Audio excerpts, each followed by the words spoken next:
G'day, welcome back to Project Brupeg, the story of a sunken fishing trawler converting into a global expedition and research boat. Today I'm standing in the storage room. What used to be our freezer room's been boxed up into a separate set of rooms. We've got two cabins behind me that we're working on because it looks like we're getting permanent crew on board Brupeg. So we're in the freezer room of Brupeg and we're about to take on permanent crew. So we need to get some more accommodation going in the boat.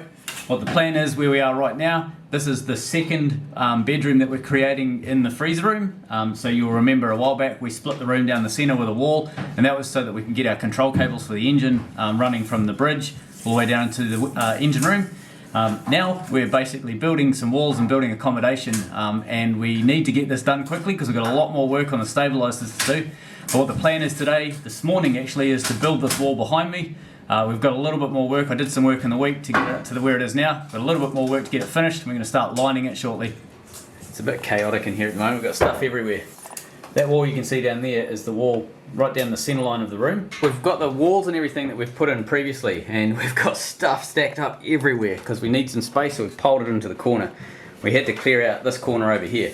So this is, you can see over the back there, that there is where the doubler was welded in for the stabilisers, and this is going to become a storeroom. So all of our stockpile of food and all that sort of stuff has to go somewhere, so this little room that we're making off to the side is going to become that room. So where this hot water cylinder is just sitting for now, that's going to be a deep freeze, and then over beside it there where we've got a couple of drawers and some 20 litre drum of some fluid there, that's going to become storage. And we are going to use these guys. So I don't know if you get them where you are, but plastic milk crates, they are virtually indestructible and they're cheap as chips. They're $5 each on the second-hand market. So we're going to get 28 of those, and they'll stack in here on a big set of shelves that we're going to make. This wall here is basically going to block off the storage room, and on the right hand side where Trevor is going to be one of our double cabins. So we've removed the couch from the front of the lounge. We've pulled the floor carpeting and everything up. The reason we're doing this is so that we can pull the wall out, which we have now built. So come over this side and I'll show you. Basically plywood panels from top to bottom right the way along. So that all needs to come out now.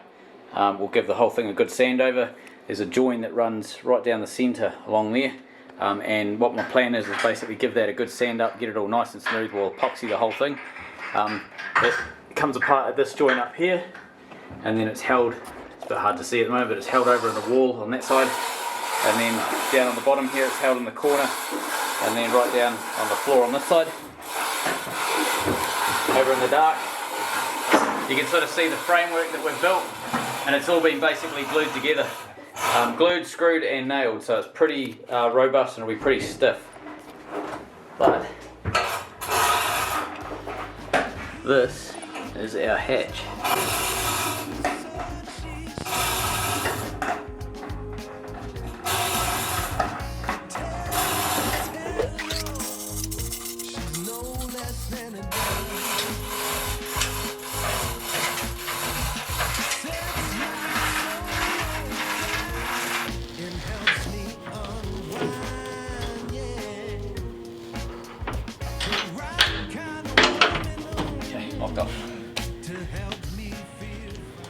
So a big hole in the floor now. So right down there, this is the storage room. The fridge, so the freezer is going to end up there. The freezer will be there. We're going to get rid of this. That'll go move back. The freezer will be here. There'll be double row shelving here. So using crates. Be one layer there, one layer there. And there'll be nothing against this wall. Will be an access panel, basically like an access corridor all the way out. So these will come out to here, so it'll be a tight fit. But we get 28 of these in this little space. But what about, you've got to pull both out? Yeah, so the way we're going to manage it, so there's enough room to get them out fully and bring them down. Alright, okay. So we've basically done it so that we can get the absolute maximum amount of storage in the available space. Are you putting storage up against that wall? This wall? The whole wall? The whole, yeah. So these will be right across the engine room wall. So there'll be insulation and then 2 rows of these. Great for noise, you know, dampening the noise. And then on this side here we'll have space and I think we'll just wait until we've built all of the storage and decide if we want to fill this up with more stuff. Right. But the other side of it is that when we go away for a long time, we'll probably even pack more stuff in this open corridor. So we might even have things like netting strapped up so that we can actually just put like lots of dry goods and stuff like toilet paper and light stuff can all just be bound up in a big net. You've also got under that roof, haven't you? Like just the floor here, but under here. Yeah. This will be double row these things all the way right to the top. Right to the top, right across to the hull, right to the floor. So these are literally every square centimetre that we can is taken up with these things so that we can get the most amount of storage. We think there's 14. Yeah, 28 in total, wasn't it? Yeah. Oh, right, that's quite a lot, isn't it? Yeah, it's a decent amount, and it's they take up basically that by not very big this direction, and then they're only sort of 2 rows, so about 700 mil, 750 or something like that deep. So they're quite compact for the amount of storage you get out of them. And the other thing is because they're not huge, they're light enough that you can pull them in and out. Even if they're chocker, you can pull them in and out and not buggy your back. It'd be easier to sand it. Yeah, if it's outside, it's easier to sand, paint, and all that sort of stuff. But it's off being gas. Painted white, isn't it? Does it need to Epoxy be first, and then white. Does it need to be sanded for the paint to hold? No, it's just so that it's not rippled, like it's not dimpled and stuff. Because there's 2 layers of ply joining, so there's an obvious gap, obvious join, you know. Where's the Horizontal across there. Can you see where the black stuff squeezed out? How bad are they? Are they? I reckon they'd clean up with 60 grit easy. Can you take a wee shot of it? The guys are trying to take the wall out because there are some dimples and we need to do some sanding and filling and stuff. But we're just wondering maybe we can get away without doing that. Sure. I was always the one to find myself lost in all conversations, cause I've always been told that things will unfold if you keep on waiting. While we're here, I might just bop a few screws in this corner here that we can get to now. We were thinking we'd take the wall out the back and paint it and sand it inside, but it's too hard to get out, so we're just going to do it inside. We made it about 50 mil too big. So the next layer of wall is in. So this is our central wall, and we've that's essentially a full sheet of ply. So it's a 3 metre sheet, 3 metres by 1.2 metres, and we just trimmed a little bit off. It was this wall's I think 2.6 metres from memory. So that's the first sheet, and the second sheet is going to basically go in that sort of area there where you can see that bit of a wiggle shape up at the roof. Now our super permanent looking zip ties need to move in order to be able to get this sheet in, so we'll go and take all those pipes out. So that hot water cylinder there is going to be moved into the engine room, and then the pipe work and everything will be permanent pipe work at that stage, but we'll mount this properly in the engine room. But for now everything's just a temporary setup. So yeah, we'll rip those hose clamps off, rip those zip ties off, and then we can get started. You find the walls very dividing, don't you? I hope the camera heard that. It was very good. Won't be long before this is an actual wall and a room. So last of the sheets of ply, and we're going to throw them in the room down there. So we've got basically the top of the wall to put together, and then we're going to fit this wall here. Needs to be basically pushed over into its position, and then one little bit that's on the ground there goes above the door, and we actually have a room. I take it this means you're happy with the way things worked out. Food in the belly, cuddles in the morning. Oh, look, you're tripling. Oh. This is going to remain a hallway, and you can sort of see that there is one bedroom and then another bedroom over on that side there. You can kind of see right the way down that wall there's going to be the visible wall for that bedroom. We're going to paint the whole thing white, and then this is the access way getting down into this area. So we have some stainless bars. I can show you these here that have got a little bend in the middle, and they're getting welded in this area here that are going to act as handrails all the way down those stairs. So we need to paint those stairs yet.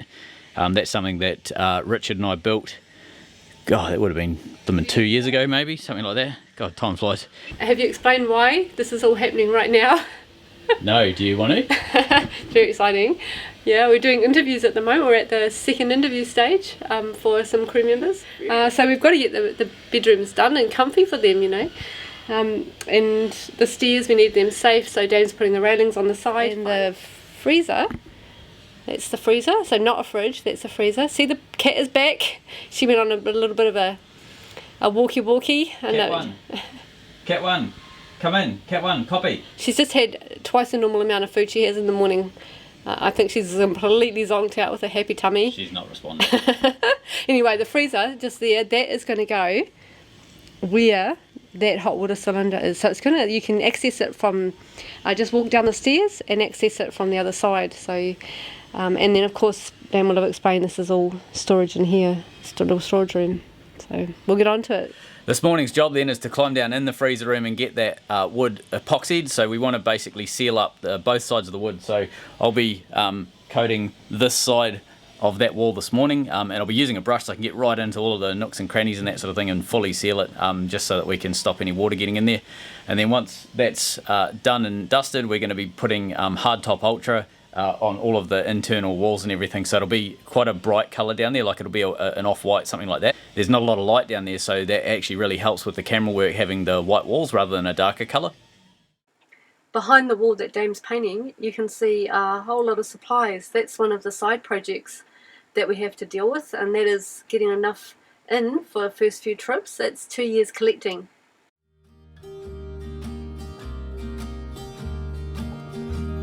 I was never the one to give up the ghost. No, I was so stuck. I kept on playing my part, wanting to give it cause nothing was changing. But with We're going to get our sliders. It's been a long journey to this point, hasn't it? Yeah, very much. Yeah. It's gosh, it's got to be probably maybe 3 or 4 months of pondering how to do the sliders, and finally actually just picking up the steel now with the done. You know, when they're done. Yeah. yeah, you take all my wrongs and make them better. Yeah, you're making me want to try forever. I feel so free, oh my sweet baby.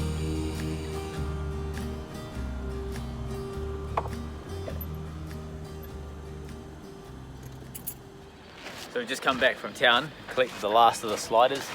So this is the flat bar that Cam at Bluestream bent up for us.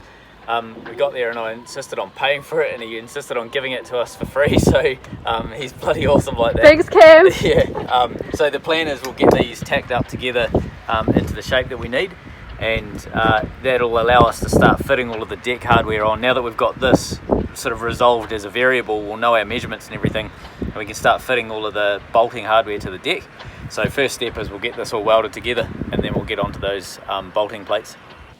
Now that we've got both sides of both walls painted with an epoxy layer, the next step for us is to put a 2-pack polyurethane on top. We use Jotun Hard Top Ultra. It's a pretty tough, hardy paint. It's a decent price, but it's a really sort of robust paint that we've used before in the bathroom and things like that. So our experience with it's been really good. We're going to put a couple of layers of that on there, and that'll be the finished top coat on these rooms. We'll also keep you updated with like the layout that we're going to do for the bunks and the storage and things inside each of these cabins. The storage room that we built is part of this dividing wall here. That's going to be a really interesting project. There's not a huge amount of space, but there's an enormous amount of storage that we're going to be building into the boat. We're going to get this done throughout the week. So this is a before work and after work job for us. My normal 40-hour week, before and after we try and get a bit of work done, and that's what this room is for us. It's the weekend now, so we're going to get stuck back into the stabilizers. We picked up the steel, as you just saw from Cam, and we're going to get the sliders built, and that allows us to then start measuring out, marking and welding in our deck hardware. So that's the bolting gear needed to lock the arms down to the deck and onto the doublers that we put in last episode you saw. So that's this weekend's job. Hopefully we'll have some functioning sliders by the end of Sunday. Hi guys, I found all your comments about the chair episode really uplifting. Thank you very much, it was awesome. I particularly want to thank Jessica V and AW Service about their comments about strengthening this part of the chair up here. Jessica was worried about the strength of this weld holding such a vital point. Of course, 1 good inch of weld can hold a ton, and I'm not quite a ton. So. But I really liked your idea of making up a triangular piece of plate with a hole in it for the rope and welding it to the top of the V. It should give it more welded area, like you said, a bit more safe. So I'll get on to that. Thanks, Jessica. You got eyes like summer sky. If you're smart, could kill or die. And now it starts to rain, so let's enjoy it.